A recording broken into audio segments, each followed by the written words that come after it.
Hello বন্ধুরা, আমার রান্নাঘর থেকে আজকে তোমাদের সাথে আমি সজনে ফুলের বড়া শেয়ার করেছি। আজকে সজনে ফুল আমি বেশ আলু টালু দিয়ে একটা চচ্চড়ি মতন করব। তার জন্য সজনে ফুলটাকে ভালো করে ধুয়ে নিয়েছি। এদিকে একটা আলু কেটে নিয়েছি মাঝারি সাইজে, হাফ পেঁয়াজ, একটা ছোট্ট টমেটো কেটে নিয়েছি। এবার তেল বসিয়ে দিয়েছি। তেলের মধ্যে এবার আমি আলুটা ফার্স্টে ভেজে নেব।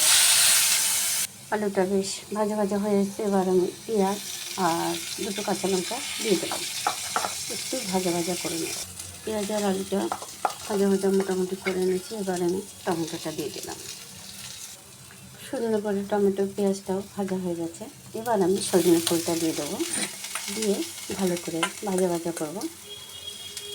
ভাজা চচ্চড়ি মতো তো চচ্চড়ি হয়, কোনো মশলা না, শুধু একটু নুন আর একটু হলুদ, আর কোনো মশলা না। একটু সময় ধরে এটাকে ভেজে নিতে হবে।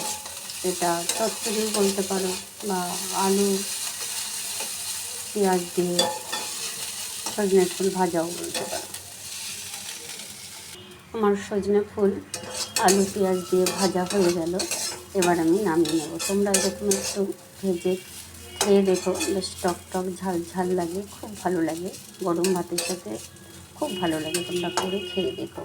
এখন আমি নামিয়ে নিলাম, দুটো বাটিতেই রেখেছি। কেমন হয়েছে তোমরা অবশ্যই কমেন্ট করো। আমার চ্যানেলটাকে সাবস্ক্রাইব করো, লাইক করো, শেয়ার করো। আবারও বললাম, রাখছি আজকে, টাটা।